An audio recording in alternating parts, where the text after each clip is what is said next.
अच्छा भी तो आज हम लोग जो है अपनी न्यू सिलेबस मैथमेटिक्स की जो बुक है D2 उसके चैप्टर 1 का पहला क्वेश्चन हम सॉल्व करेंगे। चैप्टर का नाम ही डायरेक्ट एंड इनवर्स प्रोपोर्शन है। तो पहले सवाल को हम देखें। पहला सवाल है कि 108 identical books have a mass of 30 kg।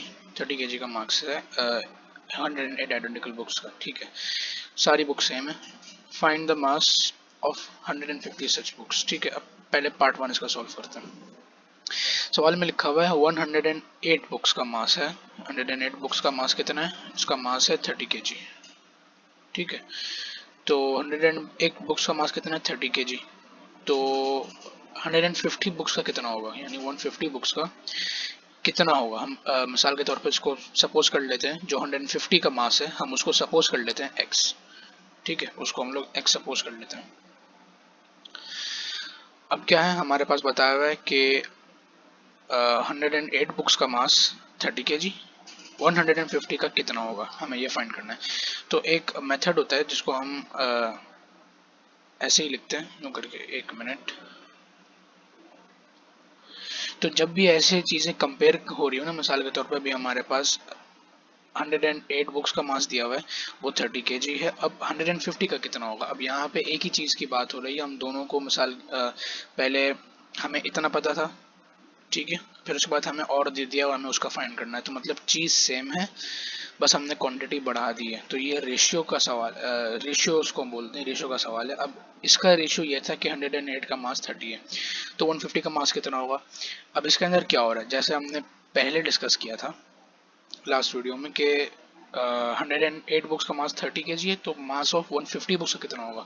तो जाहिर है जब बुक्स बढ़ेंगी, अगर हम थोड़ा सा उसके अंदर सोचें कि यहाँ पे मिसाल के तौर पे 2 बुक्स रखी हुई हैं, 2 बुक्स का मास है 700 ग्राम्स मिसाल के तौर पे। मैं यहाँ पे 2 और रख दूँ बुक्स, तो जाहिर है ये डबल हो जाएगा ना, इसके अंदर 700 ग्राम्स और ऐड हो जाएंगे, तो ये डबल हो जाएगा। यानी जितनी ज़्यादा बुक्स बढ़ेंगी, जितनी क्वांटिटी बुक्स की इंक्रीज होगी, उतनी मास की क्वांटिटी भी होगी इंक्रीज। तो यहाँ भी क्या हो रहा है, यहाँ भी सेम यही चीज़ हो रही है। यहाँ पे जब बुक्स की क्वांटिटी बढ़ेगी, अगर हम यहाँ पे ऐसे लिख दें, तो मास जो है वो भी बढ़ेगा। ऐसे ही है ना, जब बुक्स की क्वांटिटी बढ़ेगी तो मास भी बढ़ेगा, ये लाजमी है। ठीक है, तो अब इसको हम कैसे लिखेंगे? अच्छा, ये है डायरेक्ट प्रोपोर्शन। ये जो एग्जाम्पल है, ये एग्जाम्पल है डायरेक्ट प्रोपोर्शन की। ठीक है, वजह क्योंकि एक वैल्यू बढ़ रही है, साथ में दूसरी भी वैल्यू बढ़ रही है, जो हमने लास्ट वीडियो में डिस्कस किया था। अब इसको सॉल्व करते हैं। सॉल्व कैसे होगा? अच्छा, हमें दोनों साइड पे ना, अब ये इस चीज़ का ख्याल रखना है कि एक साइड पे एक ही क्वांटिटी हो। यानी कि ये क्या है, ये नंबर ऑफ बुक्स है, तो इधर भी नंबर ऑफ बुक्स ही हो। ये नहीं कि यहाँ पे हमने नंबर ऑफ बुक्स लिख दिया और यहाँ पे हमने उसका मास लिख दिया। नहीं, नंबर ऑफ बुक्स इधर होगा, उसके सामने उसका मास होगा, और उसी के नीचे दूसरे का मास होगा, और इसके नीचे नंबर ऑफ बुक्स होंगे सेकंड उसके सिनेरियो के। तो अब हमारे पास ये आ गया। अब हम क्या करेंगे, हम हाँ, अभी हम इसको सॉल्व करना है। तो सॉल्व करने के लिए हम क्रॉस मल्टीप्लिकेशन करेंगे, यानी ये वैल्यू जाके इससे मल्टीप्लाई होगी, ये वैल्यू जाके इससे मल्टीप्लाई होगी। तो 108 multiplied by X equals two, बीच में इक्वल्स टू का साइन आएगा, 150 टाइम्स 30। अच्छा, हो सकता है ये समझने में थोड़ा सा मुश्किल हो रहा हो किसी को, तो हम इसको थोड़ा सा और आसानी से सॉल्व करते हैं। हम ये देखते हैं कि ये 150 मल्टीप्लाई बाय 30, ये हमारे पास ये जो इक्वेशन बनी है, ये हमारे पास आई कहाँ से? सबसे पहले हम इसको देखते हैं। ठीक है, तो होता क्या है, होता यह है कि बीच में होता है रेशियो का साइन। ठीक है, इसको बोलते हैं रेशियो। तो रेशियो मिसाल के तौर पे 108 रेशियो 30 है। हम इसको इस फॉर्म में भी लिख सकते हैं, 108 डिवाइडेड बाय 30। हम इसको इस फॉर्म में भी लिख सकते हैं। होता क्या है, ये यूं है ना, हम इसको बस, यानी ये वाला जो पहली वैल्यू होगी वो ऊपर आ जाएगी, सेकंड वैल्यू जो है वो नीचे आ जाएगी, बस इसके अंदर ये। इसी तरह 150 रेशियो एक्स है, तो ये हो जाएगा 150 रेशियो एक्स, ये हो जाएगा 150 अपॉन एक्स, क्योंकि जो पहली वैल्यू है वो ऊपर आ जाएगी, सेकंड वैल्यू नीचे आ जाएगी, बस ये है इसके अंदर। ठीक है, अब इसको अगर हम ऐसे करके लिखें कि 108 डिवाइडेड बाय 30 इक्वल्स टू, दोनों बीच में इक्वल्स टू आएगा 150 डिवाइडेड बाय एक्स। इसको हम ऐसे लिखेंगे, तो क्या होगा, 30 यहाँ पे डिवाइड हो रहा है, इक्वल्स टू के जब उस साइड पे जाएगा तो मल्टीप्लाई हो जाएगा, इसी तरह x यहाँ पे डिवाइड हो रहा है, जब इक्वल्स टू के उस साइड पे जाएगा तो मल्टीप्लाई हो जाएगा। तो ये बन जाएगा, अगर हम आगे इसको फर्दर लेके चलें तो 150 multiplied by 30 which is equals to 108 multiplied by x। हमारे पास पहले भी सेम यही इक्वेशन बनी थी। अब हम इसको लेके आगे सॉल्व करेंगे। अच्छा, हमारे पास ये आ गया 150 मल्टीप्लाइड बाय 30, तो 150 टाइम्स 30 हमारे पास आंसर आता है 4500। तो x equals to 4500 divided by 108। 108 यहाँ पे कैसा है, क्योंकि 108 यहाँ पे x के साथ मल्टीप्लाई हो रहा है, तो उस साइड पे जाएगा तो इसका ऑपोजिट हो जाएगा जो कि है डिवाइड। तो 4500 डिवाइडेड बाय 108 जो आता है डिवाइडेड बाय 108, हमारे पास आंसर आ रहा है 41.6667। तो ऑलमोस्ट हमारे पास जो x की वैल्यू आ रही है वो आ रही है 41.67 किलोग्राम्स। तो हमारे पास पार्ट 1 का तो आंसर यहीं पे आ गया। ठीक है केजी, ये हमारे पास आ गई, पार्ट 1 का आंसर हमारे पास ये आ गया। अब चलते हैं सेकंड पार्ट के ऊपर। सेकंड पार्ट क्या है, the number of such books that have a mass of 20 kg। अच्छा, the number of such books that have mass of 20 kg। अब क्या है हमारे पास बताया हुआ है, दोबारा शुरू से लेकर चलते हैं। 108 का 30 kg है, 108 का मास है 30 kg। ठीक है, the number of such books that have mass 20 kg। अब उतनी बुक्स बतानी है कि जिनका मास 20 kg हो। ये सवाल लिखा हुआ है, हमें ये फाइंड करना है x। सेम चीज होगी, दोनों के बीच में रेशियो का साइन है, तो हम इसको लेके जाएंगे जैसे हमने लास्ट क्वेश्चन सॉल्व किया था, हम इसको सॉल्व करेंगे 108 divided by 30 equals to x divided by 20।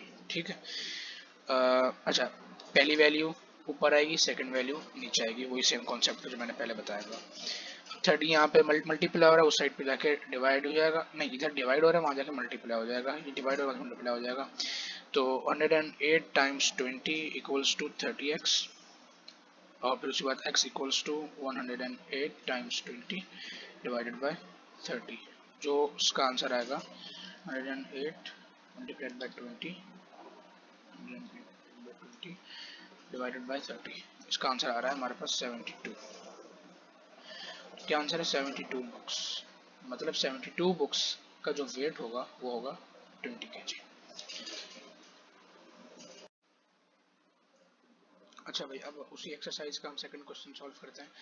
Question number 2 है, in a book shop 60 identical books occupy a length of 1.5 metres on a shelf, find the length of occupied the length occupied by 50 such books on the shelf. अब इसके अंदर हमारे पास क्या बताया हुआ है, हमारे पास बताया हुआ है कि 60 बुक्स हैं, 60 बुक्स जो हैं वो ऑक्यूपाई कर रही हैं 1.5 मीटर्स, यानी शेल्फ पे वो 1.5 मीटर की जगह घेर रही हैं 1.5 मीटर्स। अब हमने यहाँ पे लिखते हैं, ये हमारे पास क्या दिया हुआ है, हमारे पास रेशियो दिया हुआ है। क्या बताना है हमें, हमें क्या फाइंड करना है, the length occupied by 50 such books on a shelf. अब 60 की लेंथ जो घेर रही है वो इतनी है, तो 50 बुक्स कितनी लेंथ घेरेंगी, तो ये भी सवाल उसी तरीके से सॉल्व होगा जो हमने लास्ट क्वेश्चन में किया। तो 50 रेशियो x मीटर्स। अब हमें ये फाइंड करना है x की वैल्यू, वो लेके चलेंगे हम हमारे पास, क्योंकि रेशियो से जो पहली वैल्यू होती है वो हमेशा ऊपर आती है, तो ये हो जाएगा 60 डिवाइडेड बाय 1.5, क्योंकि सेकंड वैल्यू आती है हमेशा नीचे, इक्वल्स टू का साइन, फिर पहली वैल्यू ऊपर डिवाइडेड बाय सेकंड वैल्यू नीचे। x डिवाइड हो रहा है वहाँ जाके मल्टीप्लाई हो जाएगा, डिवाइड हो रहा है वहाँ जाके मल्टीप्लाई हो जाएगा, तो ये हो जाएगा 60x इक्वल्स टू, एक मिनट, ये बन जाएगा 60x इक्वल्स टू 50 टाइम्स 1.5, और x की वैल्यू फिर आ जाएगी हमारे पास x equals to 50 times 1.5 divided by 60। तो x की वैल्यू हमारे पास क्या बनेगी, 50 times 1.5 divided by 60 which is 1.25। 1.25 हमारे पास आंसर आएगा। हाँ, इसका मतलब क्या हुआ, इसका मतलब ये हुआ कि 50 बुक्स ऑक्यूपाई करेंगी 1.25 मीटर्स। ठीक है, x की वैल्यू हमारे पास आ गई 1.25 मीटर्स। अब आते हैं क्वेश्चन नंबर 2 पे। क्वेश्चन नंबर 2 क्या है, the number of such books needed to completely occupy the shelf that is 80 centimetres. ठीक है, अब इसके अंदर क्या बताया हुआ है, सबसे पहले तो हमारे पास इसका पार्ट 2 लिख लेते हैं यहाँ पे। पार्ट 2 तो फर्स्ट रेशियो पहले हम यहाँ पे लिख देते हैं 60 बुक्स ऑक्यूपाई कर रही हैं 1.5 मीटर्स, ठीक है। The number of such books, अब हम लोग को वो नंबर ऑफ बुक्स फाइंड करनी है। नंबर ऑफ बुक्स कहाँ थी, यहाँ थी या यहाँ थी, यहाँ थी ना, तो हम यहाँ लिख देंगे x क्योंकि हमें यही फाइंड करना है। और x that occupies 80 centimetre long, that is 80 centimetre long. अब ये इन्होंने थोड़ा सा चेंज कर दिया है।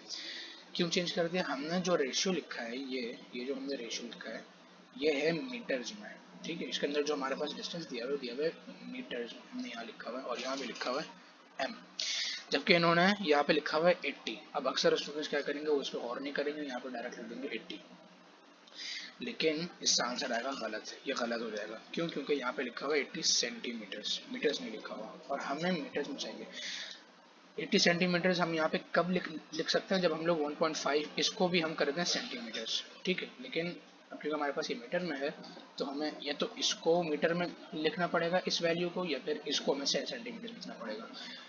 इन शॉर्ट मतलब ये है कि दोनों के जो यूनिट्स हैं वो सेम होने चाहिए, दोनों के यूनिट्स सेम होने चाहिए, तब जाके आंसर सही आएगा, वरना गलत आएगा।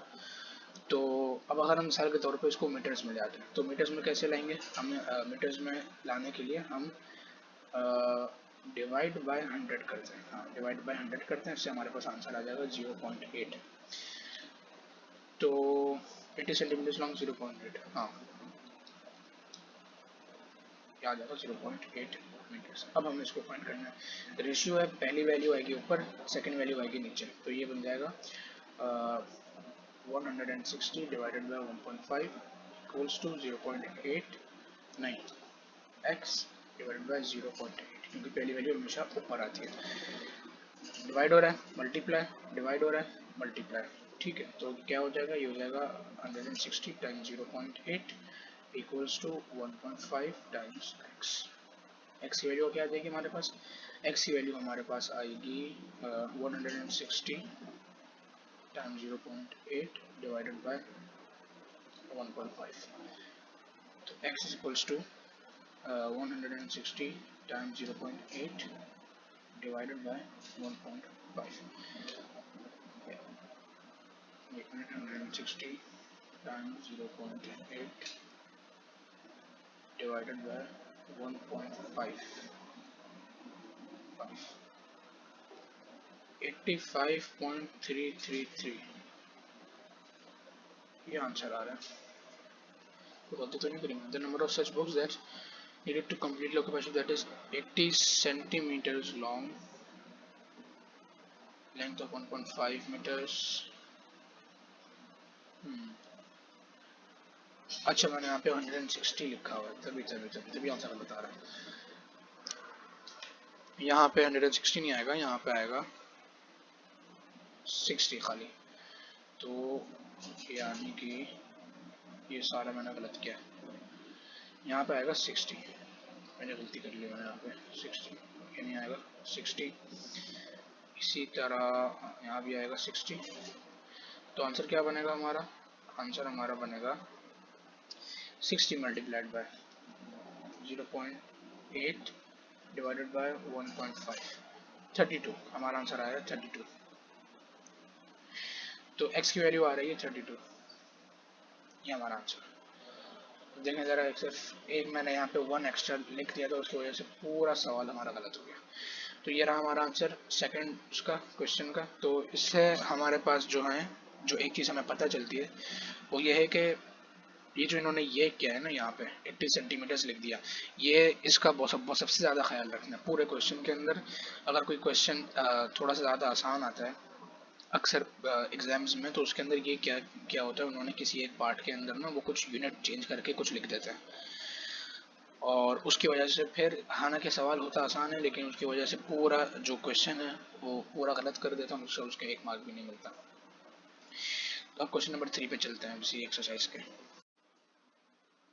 अच्छा भाई, अब क्वेश्चन नंबर 3 की तरफ आते हैं। क्वेश्चन नंबर 3 में क्या है, क्वेश्चन नंबर 3 में if x is directly proportional to y and x is equals to 4.5, 4.5 लिखा हुआ, 1 y equals to 3, find an equation connecting x and y। ठीक है, सबसे पहले पार्ट 1 सॉल्व करते हैं।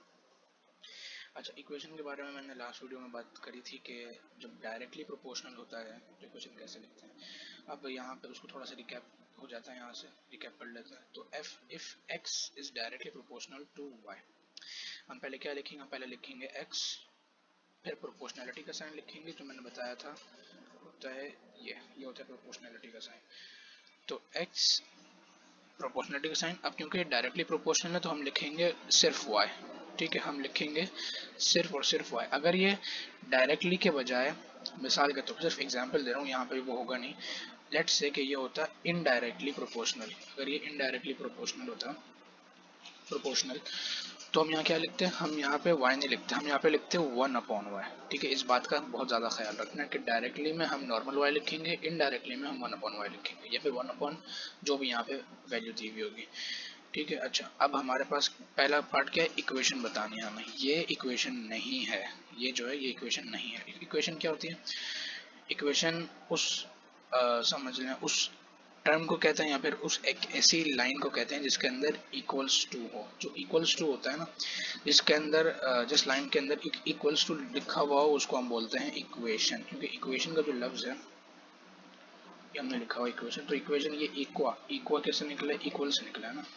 तो जिसके अंदर ये होगा वो होगी एक इक्वेशन। तो ये हमारे पास ये इक्वेशन नहीं है। इसको अब इक्वेशन में कैसे चेंज करते हैं, ये भी हमने लास्ट वीडियो में इस पर बात करी थी। तो प्रोपोर्शनलिटी का साइन हटाएंगे तो इक्वल्स टू आएगा, तो x इक्वल्स टू साथ में कांस्टेंट आएगा एक के मल्टीप्लाइड बाय y, ऐसे लिखेंगे। अब हमारे पास ये एक इक्वेशन बन गई। अच्छा, तो अक्सर आंसर यही होता है, लेकिन इसके अंदर हमें जो है कांस्टेंट की वैल्यू फाइंड करनी होगी, और फिर उसके बाद उसको फिर वो लेके लिखना होगा। कहीं कहीं कहीं होता है कि आंसर यही होता है, लेकिन कहीं कहीं इसकी वैल्यू साथ दी हुई होती है कांस्टेंट की। तो कांस्टेंट की वैल्यू भी हम फाइंड कर लेते हैं। तो कांस्टेंट की वैल्यू कैसे आएगी, हम x की जगह x की वैल्यू पुट करेंगे, y की जगह वैल्यू y की वैल्यू पुट करेंगे। x की वैल्यू कहाँ दी हुई है 4.5, y 3, तो 4.5 equals to k times 3। k की वैल्यू हमारे पास आ जाएगी 4.5 divided by 3 which is equal to 4.5 divided by 3 1.5। तो हमारे पास कांस्टेंट की वैल्यू क्या आई 1.5। अच्छा भाई, अब पार्ट 2 की तरफ चलते हैं। एक मिनट। अच्छा, पार्ट 2 की तरफ चलते हैं अब हम लोग।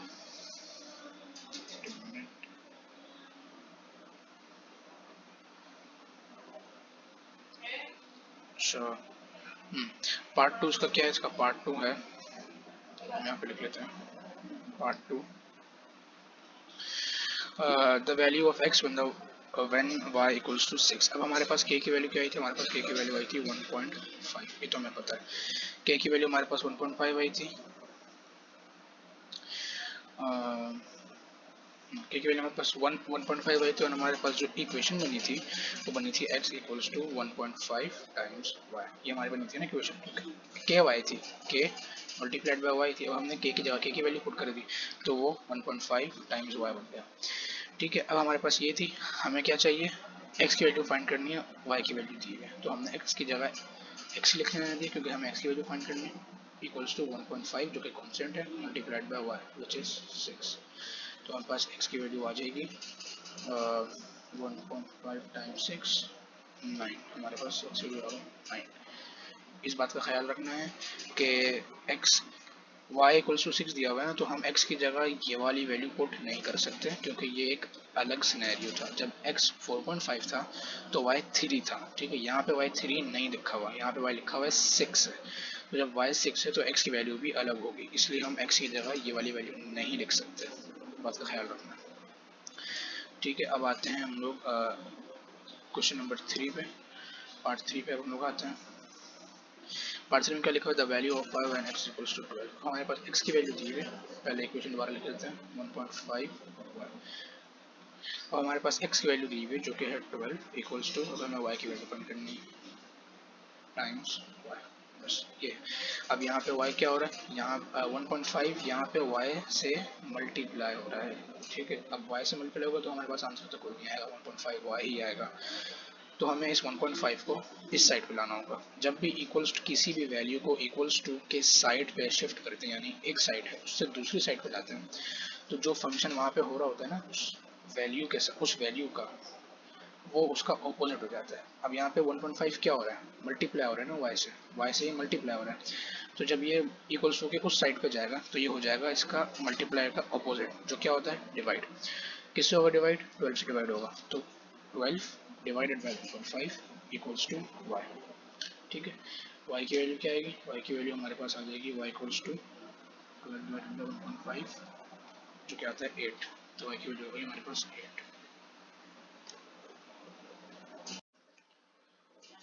अच्छा, ये क्वेश्चन नंबर 4 है उसी एक एक्सरसाइज का। तो अब इसको सॉल्व करते हैं, ये लास्ट क्वेश्चन होगा इस वीडियो का। तो ये है if q is directly proportional to p and q is equals to 28 when p equals to 4 find, अच्छा, express q in terms of p। ठीक है, सबसे पहले तो ये बात याद रखनी है, इस टाइप के जो क्वेश्चन होते हैं इनके अंदर जो हमारे पास q की भी वैल्यू दी हुई है और p की भी वैल्यू दी हुई है। इन दोनों की वैल्यूज दी हुई क्यों होती है, इन दोनों की वैल्यूज इसलिए दी हुई होती है ताकि हम k जो कि कांस्टेंट है हम वो फाइंड कर सकें। सिर्फ इसीलिए ये वैल्यूज दी हुई होती है और उनका कोई काम नहीं होता। तो हम सिर्फ इन दो वैल्यूज को यूज करके कांस्टेंट की वैल्यू फाइंड करेंगे। तो सबसे पहले तो हम पार्ट वन सबसे पहले हम पार्ट वन सॉल्व करते हैं। पार्ट वन क्या लिखा हुआ है, express q in terms of p। मतलब क्या है कि हमें q की वैल्यू फाइंड करनी है इन टर्म्स ऑफ p, यानी कि हमें q इक्वल्स टू यहाँ वो लिखना है। मतलब यहाँ पे अच्छा, पहले इसको थोड़ा सा मैं अलग तरीके से समझाता हूँ। If q is directly proportional to p, ये कैसे लिखेंगे, हम लिखेंगे q प्रोपोर्शनलिटी का साइन और फिर p। ये क्या हो जाएगा, q equals to constant multiplied by p। Express q in terms of p, बस हमें q को इक्वेशन का सब्जेक्ट बनाना है जो ऑलरेडी है।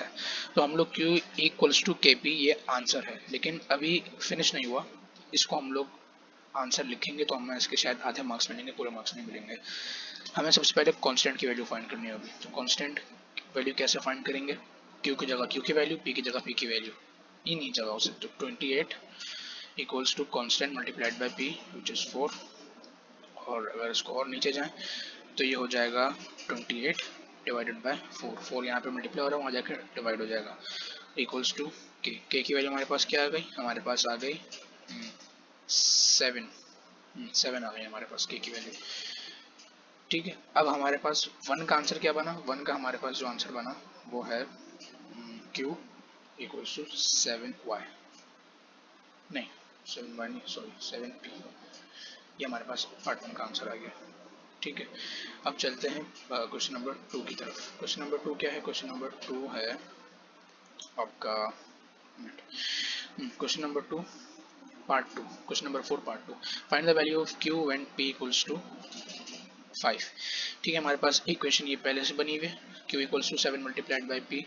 तो find the value of q की वैल्यू फाइंड करनी है, इक्वल्स टू 7 हमारे पास पहले से कांस्टेंट, p की वैल्यू क्या है 5, p की वैल्यू 5। तो सब बहुत ज़्यादा इजी है, q इक्वल्स टू 35। बस पार्ट 3 पे आ जाते हैं आप।